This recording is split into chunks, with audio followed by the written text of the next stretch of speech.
Olá, pessoal. Aqui é o professor GV.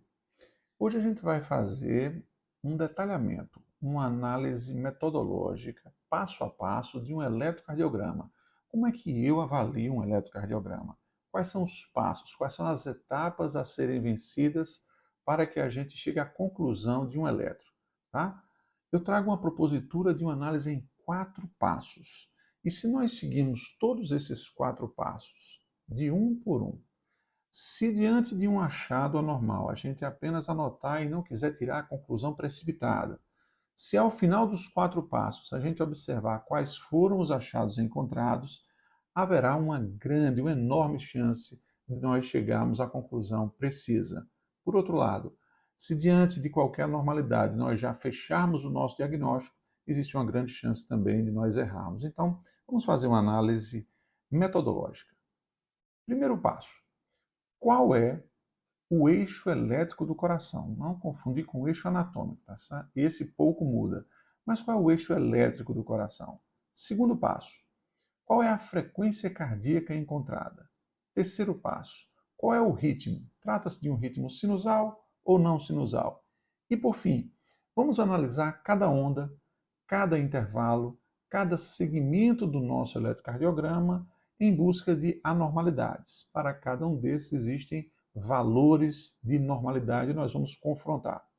Vamos fazer essa sequência do primeiro item até o último, vamos anotar eventuais achados anormais e depois vamos tirar as nossas conclusões. Vamos lá então. Exemplo: homem de 30 anos, assintomático, faz um eletrocardiograma para o exame admissional. Vamos começar agora a nossa análise metodológica em 4 passos. Vamos lá. Primeiro item. Qual é o eixo elétrico deste eletrocardiograma? Bom, eixo elétrico normal é um eixo que vai de menos 30 graus até mais 90 graus, tá certo? Se eu tiver um eixo para além de menos 30, terei um eixo desviado à esquerda.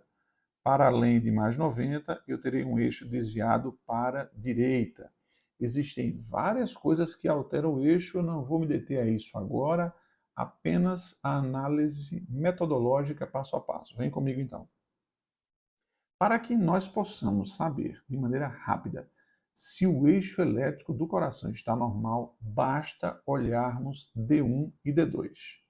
Se o QRS em D1 está positivo, se o QRS em D2 está positivo, então nós estamos diante de um eixo elétrico normal.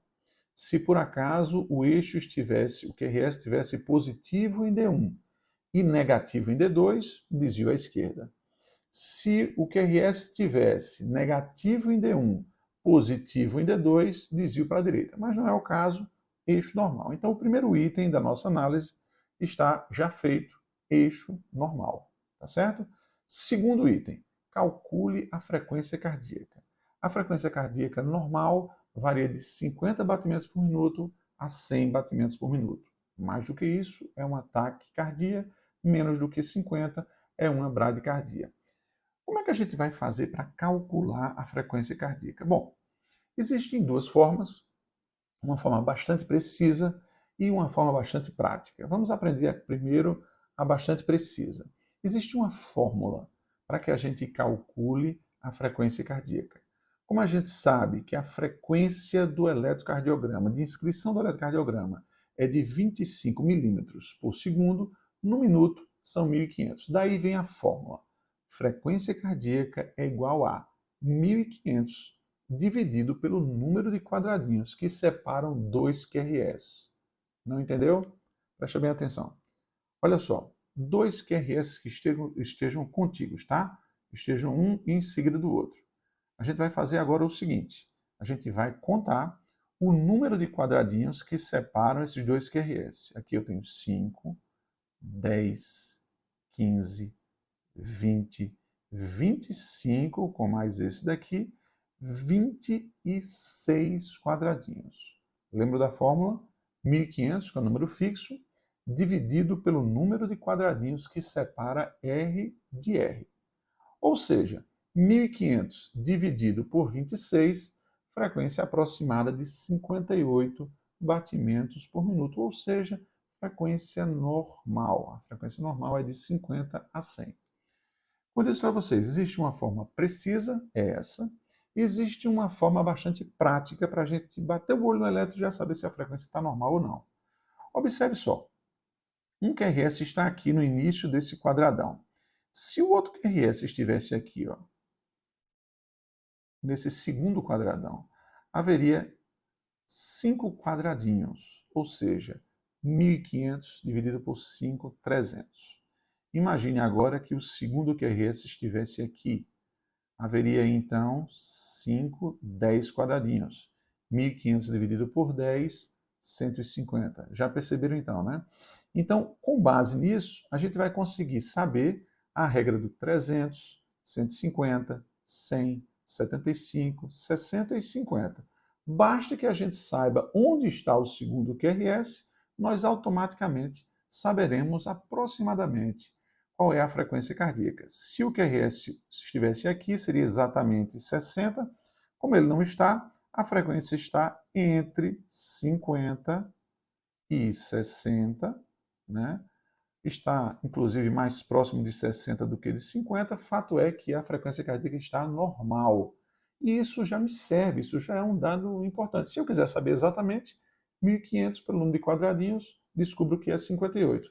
Se eu quiser fazer de maneira mais prática, mais grosseira, já descobri a frequência cardíaca normal entre 50 e 60, qualquer valor é normal, então não há problema nenhum. Tá certo? Então, duas formas aí de nós calcularmos a frequência cardíaca. Agora nós vamos para o terceiro passo, tá?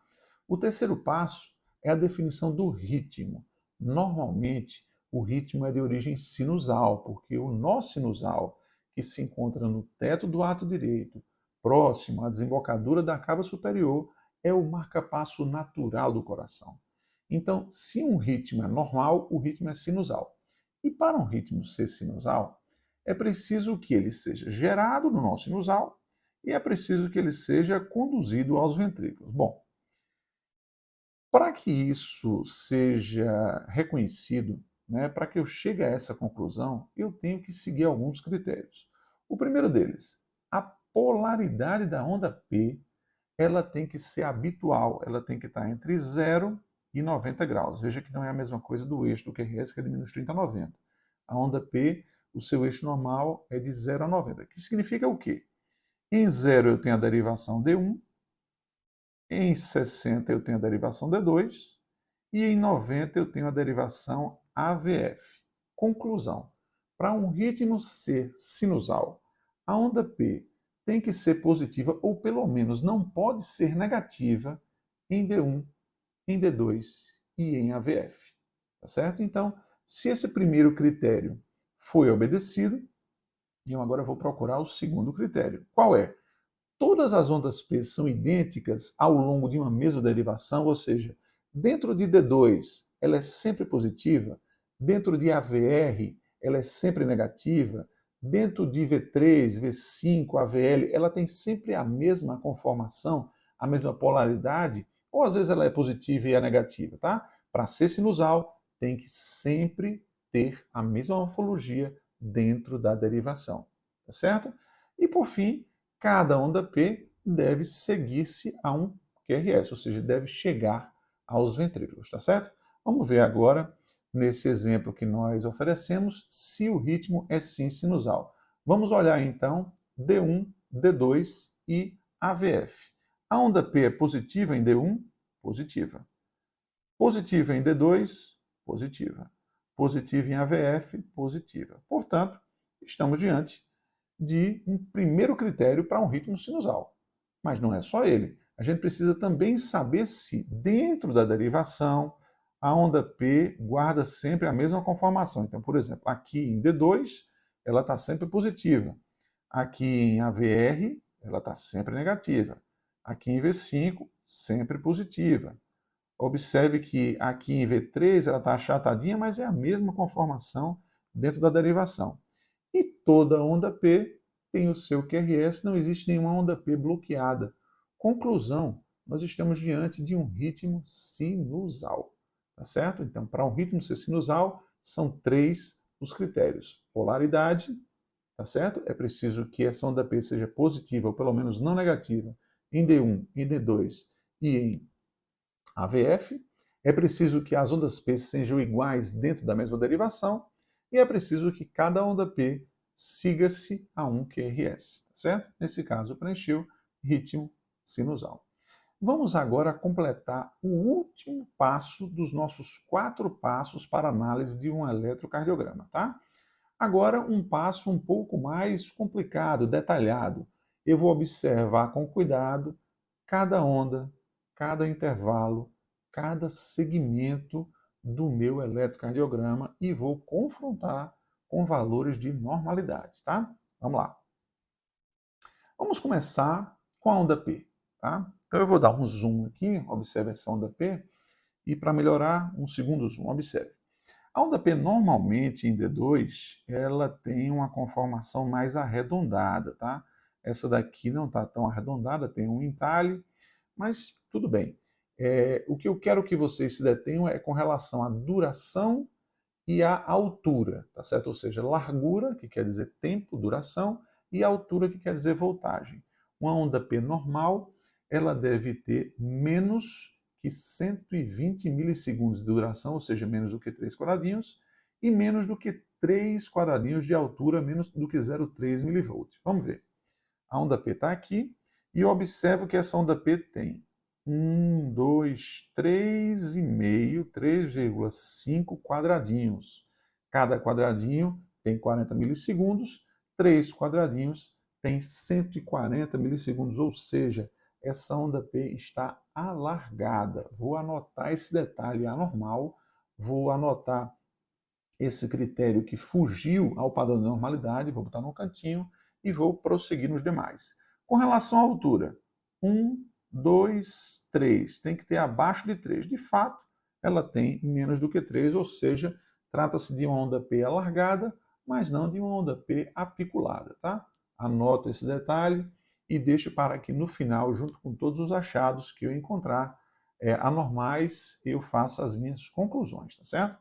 Vamos agora avaliar na sequência o intervalo PR. Observe, o intervalo PR, de novo, vou dar aquele zoom, o intervalo PR normal, ele compreende 120 até 200 milissegundos. Menos do que 120, eu tenho um intervalo PR curto, mais do que 200 milissegundos, eu tenho um intervalo PR alargado. Nesse caso, os limites são considerados normais também. Nesse caso aqui, o que é que eu tenho? Um intervalo PR que vai do início da onda P até o início do QRS. Eu tenho 5 quadradinhos, ou seja, 200 milissegundos no limite superior da normalidade, tá certo? Ainda assim, normal. Vamos prosseguir. Qual é o próximo item que eu vou observar agora? Vou agora observar o próprio QRS. A duração do QRS também tem limite, tem que ser menor do que 120 milissegundos, ou seja, a largura tem que ser menor do que 3 quadradinhos. Eu posso observar em qualquer derivação, tá? Vou escolher uma delas aqui para a gente avaliar. Se por acaso eu tiver um QRS alargado, um QRS que tenha 120 milissegundos ou mais, 140, 160, eu vou pensar sempre na presença de um bloqueio de ramo, tá certo? Bloqueio de ramo direito ou bloqueio de ramo esquerdo. Não vou falar isso aqui agora, tá certo? Eu vou deixar para outro vídeo, né? A gente vai falar somente sobre isso, mas aqui eu vou me deter apenas a saber se o QRS tem largura, tem duração normal ou não. Então vamos lá.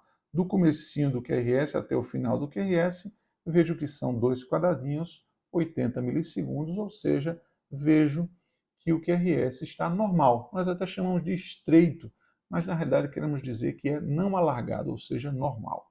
QRS normal, não há anormalidade. Vamos prosseguir. Qual é o próximo item que a gente vai avaliar? Vamos avaliar agora o intervalo QT. O intervalo QT vai do início do QRS até o fim da onda T, ou seja, marca o início da despolarização, vai até o fim da repolarização, tá certo? Então tá aqui, ó, início do QRS até o fim da onda T, Se eu contar a duração disso, o número de quadradinhos, vou observar que são 11 os quadradinhos desse intervalo QT, 440 milissegundos. A questão é, o valor de normalidade da onda T, do intervalo QT, desculpem, o valor de normalidade do intervalo QT, ele tem que ser corrigido frente à frequência cardíaca. Existem várias fórmulas para isso, tá?